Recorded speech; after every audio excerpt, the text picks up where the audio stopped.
Hello वानिमासेयो। I am Satish from एलकेआई।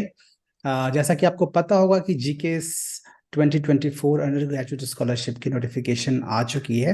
तो मैंने आज अपने साथ में इनवाइट किया है हमारे एलकेआई की एक स्टूडेंट अंजलि बरुआ को, जो लास्ट ईयर में जीकेएस के थ्रू कोरिया में गई हैं पढ़ने के लिए। तो अंजलि से हम बहुत सारे सवाल पूछेंगे जीकेएस के बारे में कि उन्होंने कैसे प्रिपरेशन की, कैसे डॉक्यूमेंटेशन का प्रोसेस किया फॉलो, और भी बहुत सारे क्वेश्चंस जो कि जनरली आप लोग पूछते हैं वो हम आज अंजलि से मैं पूछूंगा आपके बिहाफ पे, और उनसे हम कुछ टिप्स भी लेंगे जीकेएस के बारे में। So Anjali, thank you for giving your time for this discussion. Thank you. सबसे पहले तो आप अपने बारे में थोड़ा ब्रीफली आप अपनी तरफ से एक बार बताओ, मैंने तो बता ही दिया। First of all thank you so much sir for inviting me. और hi everyone, my name is Anjali और मैं जीके 2023 जीके स्कॉलर हूँ, अंडर ग्रेजुएट। तो हमारा जो पूरा ये मीटिंग का एक ही तरीका है ताकि मैं आप सब लोगों की हेल्प कर सकूं आपके, जो क्योंकि मैं भी जब अंडर ग्रेजुएट के लिए अप्लाई कर रही थी तो बहुत सारी चीजें थी जो मुझे नहीं पता चल रही थी, ना मुझे यूट्यूब पे मिल रही थी। तो वो मैंने अपना ही कुछ ओपिनियन जोड़ जाड़ के उसको जैसे तैसे अप्लाई किया, तो मैं वो आपके साथ शेयर करूंगी और होपफुली वो आपके लिए भी बहुत अच्छा साबित हो, तो मैं वो तो होप करती हूँ। बिल्कुल। तो अंजलि, एक बार आप ब्रीफली आप ये बताएं कि कहाँ पे आप लैंग्वेज ट्रेनिंग कर रहे हैं और कौन सा यूनिवर्सिटी में आपका एडमिशन किस कोर्स में हुआ है जीकेएस। तो अभी जैसे कि आपने देखा होगा लास्ट ईयर से पहले क्या होता था कि आपका जो लैंग्वेज जहाँ पे आपको करना होता था वो एक अलग अलग कॉलेज होता था, और आपका जो मेन जो डिग्री करनी होती थी वो एक अलग यूनिवर्सिटी होती थी। बट लास्ट ईयर से चेंज हो चुका है कि आप जिस यूनिवर्सिटी में अप्लाई करते हो वहीं पर आपको लैंग्वेज अपना करना पड़ता है, उसके बाद आपका मेजर स्टडीज ही वहीं पर होता है। तो मैंने अप्लाई किया है Busan university of foreign studies, और मैं यहीं पर अपना लैंग्वेज ईयर कर रही हूँ, और अभी 6 महीने हो चुके हैं मुझे यहाँ पर रहते रहते, और और मैं कोरियन सीख रही हूँ। और मेजर इस सेलेक्ट किया है आपने? Major international relations. ओके। वहां पे तो हिंदी का भी डिपार्टमेंट है, पीओएस हाँ, हिंदी का भी यहाँ पे डिपार्टमेंट। डिपार्टमेंट। और मुझे बहुत सारे यहाँ पे डिपार्टमेंट में जो मेरे प्रोफेसर है वो मिले, और वो आपको भी जानते हैं। सृजन होंगे वहां पे। हाँ हाँ हाँ हाँ। हाँ ठीक है, जेएनयू से हैं वो भी, हमारे डिपार्टमेंट से। हम्म। ओके ठीक है। तो कोरिया में आपका पहले तो ब्रीफली सब सही चल रहा है, लैंग्वेज स्टडी अब तो खत्म होने वाली होगी आपकी लैंग्वेज। हाँ, बस मतलब 6 महीने अभी और बचे हैं। अभी अच्छा हाफ 6 मंथ पूरा, हाँ 6 मंथ्स का पूरा हो चुका है। अच्छा 6 मंथ, मैं अच्छा मार्च में, सॉरी हाँ मुझे वो उसका हाँ याद है, क्योंकि मैं ग्रेजुएट पे गया था तो मैं सितंबर में हाँ, गया, लेकिन अ, अंडर मार्च में जाते हैं, है ना? फिर मार्च में जाते हैं। तो आपका अभी सिक्स 6 महीने हो मंथ चुके हैं, अभी तक तो अच्छा चल रहा था सब कुछ। अब बस टॉपिक का आने वाला है नेक्स्ट मंथ, तो उसके लिए टॉपिक थोड़ा 3 सा पढ़ना करना ज्यादा है। स्टार्ट करना पड़ रहा है। हम्म। ओके ओके, तो आपका क्या प्लान, टॉपिक 3 करने करके 6 मंथ करने का या फिर 5 करके जल्दी जाने का? मेरे को तो वैसे 3 तो ऑलरेडी था ना अंजलि, आपका पहले से ही था मेरे पास, मैंने 3 था, एलकेआई 4 था, में किया। Topic level 4 I think. 3 था। टॉपिक लेवल 3 मैंने पास 3 किया था। था यहाँ से। ओके। हाँ, तो मैं एलकेआई से ही सीख के गई थी, तो मैंने टॉपिक लेवल 3 तो मैंने इंडिया में ही कर लिया था। तो रिक्वायरमेंट आ, तो आपकी ऑलरेडी कंप्लीटेड है उसके लिए, हाँ, जीके के रिक्वायरमेंट पूरी। मास्टर्स बैचलर्स प्रोग्राम के लिए। बस अब क्या होता है कि लेवल 5 कर लो तो थोड़ा सा क्या है कि मेरा जो पूरा मेजर स्टडीज है वो कोरियन में होने वाली है यहाँ पे। ओके। तो हाँ, तो इसके लिए मैं सोच रही हूँ कि अपनी थोड़ी कोरियन लैंग्वेज भी अच्छी कर लूँ, क्योंकि मुझे नेक्स्ट ईयर से अपनी मेजर स्टडी स्टार्ट करनी है, तो इसलिए बस लेवल 5 आ जाए तो बहुत अच्छा रहेगा। हाँ वो हेल्प मिलेगी उससे, और पैसे भी थोड़े ज्यादा मिल जाते हैं उसमें। हाँ, वो भी है। हाँ ठीक है। ओके, तो शुरू करते हैं हम लोग सबसे पहले कि आपने जीकेएस के लिए पहले तो 12th के बाद में कोरिया को क्यों सिलेक्ट किया पढ़ाई के लिए? और भी बहुत सारे कंट्री हैं, यूएस है, यूके, ऑस्ट्रेलिया, बहुत लोग जाते हैं, तो कोरिया क्यों? जैसे स्टार्टिंग में तो मैं बता सकती हूँ कि मैं मतलब बचपन से तो मैंने कुछ नहीं सोचा, ना मैंने 10th के बाद भी नहीं सोचा, मेरा 12th तक भी मेरा जो गोल था लाइफ का वो कुछ और ही था। मैं टीचर बनने का मेरा पूरा प्लान था, मेरी फैमिली भी चाहती थी। बट उस टाइम पे ना मैं 10th से मुझे बीटीएस बहुत ज्यादा पसंद आ रखा था। तो सबसे पहला होता है बच्चों को, पहले बीटीएस सुंदर लगते हैं तो देखना स्टार्ट कर देते हैं, मैंने भी वैसे ही देखना स्टार्ट किया था।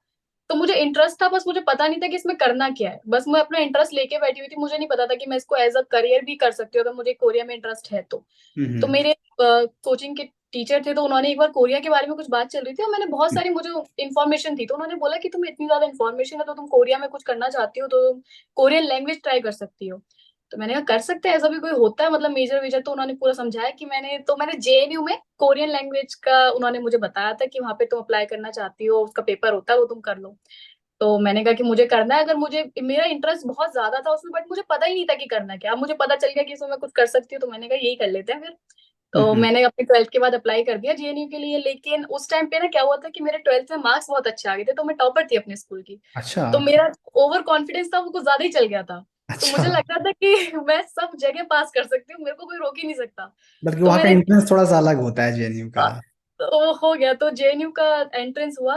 तो वो बहुत ही, मैंने बस 1 महीना पढ़ाई करी थी उसके लिए, 1 महीने भी हम्म ढंग से नहीं कर रही थी। मैं सोच रही हूँ हो जाएगा, क्या इतनी क्या बड़ी बात है। तो हम्म मैंने कर दिया अप्लाई, और वो 1 महीने के बाद मैंने पेपर दिया, और वो तो अक्टूबर में उसका शायद रिजल्ट आया था, अक्टूबर लास्ट तक आते हैं। तो मैंने किसी और यूनिवर्सिटी में अप्लाई भी नहीं किया, इतना ओके कॉन्फिडेंस था मेरे को कि मेरा हो ही जाएगा। तो वो ओके रिजल्ट आया, तो वो नहीं हुआ मेरा वहां पे। हम्म तो उसके बाद मैंने सोचा कि मेरे को लगा कि यहीं पे मेरी लाइफ थोड़ी सी खराब हो गई, क्योंकि मेरे को फेलियर हैंडल करना नहीं आ रहा था। मेरी लाइफ का सबसे पहला फेलियर यही था। तो मुझे हम्म लग रहा था, और जब आप टीनेजर में होते हो तो आपको ईगो पे बहुत जल्दी ले लेते हो सारी बातें। हाँ हाँ, उसको ज्यादा एक बड़ी पर्सनली ले बेइज्जती लेते वाली हैं। बात हो गई, सब लोग पूछ रहे हैं तुमने क्या करा क्या करा, तुम तो भाई साल ड्रॉप हो गई पूरी, क्योंकि अक्टूबर तक बाद सारी यूनिवर्सिटी बंद, सब कुछ बंद। तो उसके बाद मेरे को जीकेएस के बारे में पता था, मैंने आपकी वीडियो देख के मेरे को जीकेएस ग्रेजुएट के बारे में पता चला था उस टाइम पे, जब मैं 10th अच्छा या 11th में थी। तो अच्छा। लेकिन मुझे सिर्फ ग्रेजुएट के बारे में पता था। मेरा प्लान था कि मैं जब यहाँ से अगर मेरा जेएनयू में हो जाएगा तो उसके बाद मैं मास्टर्स अप्लाई करूंगी, लेकिन जेएनयू में नहीं हुआ। तो मेरे भाई ने मुझे सजेस्ट किया कि तुम जीकेएस अंडर ग्रेजुएट ट्राई करके देख लो। हम्म तो मैं उसको पहले तो मैंने उसको मना कर दिया कि मेरे से ये तो हो नहीं रहा जेएनयू का, तुम जीकेएस की बातें कर रहे हो, कोरिया की मैं तो नहीं कर रही।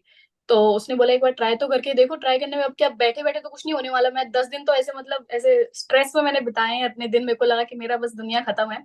फिर उसके बाद मैंने आपकी वीडियो देखी थी जीकेएस अंडर ग्रेजुएट की, जो आपने डाला था उसके बारे में, तो मैंने पढ़ा, मैंने कहा हो भी सकता है। तो मुझे वहां से पता चला कि उसके लिए क्या होता है कि आपको एक प्लस पॉइंट मिल जाता है अगर आपके पास टॉपिक 3 होता है तो। हम्म तो मैंने कहा कि मुझे तो भैया अपना चाहिए, मुझसे एक और फेलियर में हैंडल करने की उम्मीद तो बिल्कुल नहीं थी। तो मैंने कहा मुझे टॉपिक लेवल 3 चाहिए, मैं कैसे करूँ।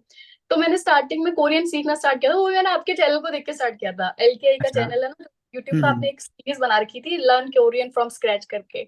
हाँ हाँ तो हाँ। मैंने वो देखना स्टार्ट किया। मैं कभी कोई ट्राई कर लेते कि कोरियन आ भी रही है पढ़नी की नहीं आ रही है, मैं बस अपना इंटरेस्ट ले ले को, लेकिन पढ़ इंटरेस्ट होना और पढ़ना बहुत ही ज्यादा डिफरेंट चीज पड़ बिल्कुल। जाती है। तो मैंने कहा एक बार पढ़ना स्टार्ट करते हैं। तो मैंने फिर वहां से पढ़ना स्टार्ट किया था, उसमें शायद 30 वीडियोस से अबव था पूरा। वो एसएनयू हाँ, के आपने बुक 1 कंप्लीट कर रहे थे, तो पूरा मैंने वो लेवल देखते 1 था। देखते कर ली कंप्लीट, और मुझे बड़ा इंटरेस्ट आ गया। मैंने कहा कोरियन कर सकते हैं अब तो मैंने फिर आपका एलकेआई का ज्वाइन किया था प्लेटफॉर्म ऑनलाइन, वहाँ पे कोरियन कोरियन लैंग्वेज सीखने के लिए। तो और लेवल उसके 1 बाद का पूरा वीडियो देखने के बाद मैं लेवल 2 ज्वाइन किया था सीधा, मुझे हाँ, भूल गया, सॉरी। लेवल 1 नहीं गया मैंने, लेवल 1 मैंने 2 किया वीडियो था से ही करा, सीधा, फिर है ना? मैंने लेवल हाँ। 2 आपके यहाँ ज्वाइन किया। फिर राइट। उसके बाद लेवल 3 में मुझे पता चला कि आप टॉपिक के लिए हमारा आ चुका था इंडिया में। तो हम्म टॉपिक एग्जाम आने वाला था, तो आपने उस टाइम पे टॉपिक राइटिंग क्लासेस भी एक्स्ट्रा रखी हुई थी, ताकि जो लोग राइट। टॉपिक के लिए प्रिपेयर कर रहे हैं उनको वो भी मिल जाए। तो मैंने कहा मेरी किस्मत बड़ी अच्छी चल रही है कि मैं अगर अप्लाई कर रही हूँ तो मेरे को सब जगह से सारी इन्फॉर्मेशन मिल रही है। तो मैं वहीं पर मैंने टॉपिक राइटिंग की प्रिपरेशन करी थी, टॉपिक के लिए प्रिपेयर किया, और मेरा टॉपिक में हो गया।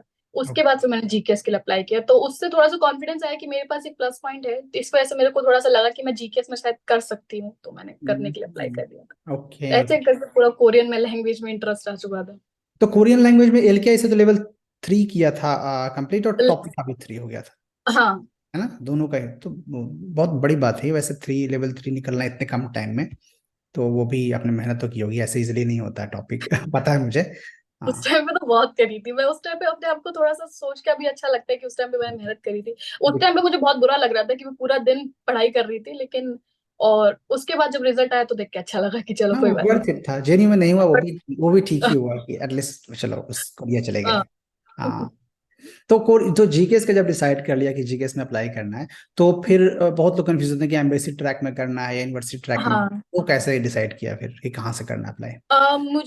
मुझे पहले पता नहीं था कि मैं यूनिवर्सिटी ट्रैक में क्या होता है कि, सीरियसली मैं सच्ची बात ही बताऊंगी यहाँ पे, कि यूनिवर्सिटी ट्रैक में क्या होता है कि आपको यूनिवर्सिटी को भेजना पड़ता है पार्सल, उनसे बात करेक्ट। करनी पड़ती है, उनको ईमेल करना पड़ता है। तो इतने सारे झंझट से हटने के लिए मैंने एम्बेसी कर लिया।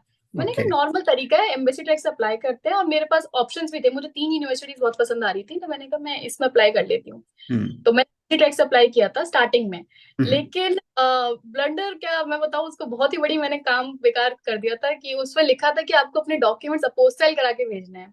अब अच्छा। तो मैं नाम तो नहीं लूंगी, लेकिन मैंने किसी का यूट्यूब चैनल देखा, उन्होंने कहा कि आप अपोस्टाइल मत भी कराओ तब भी चल जाएगा, नोटराइज करा दो।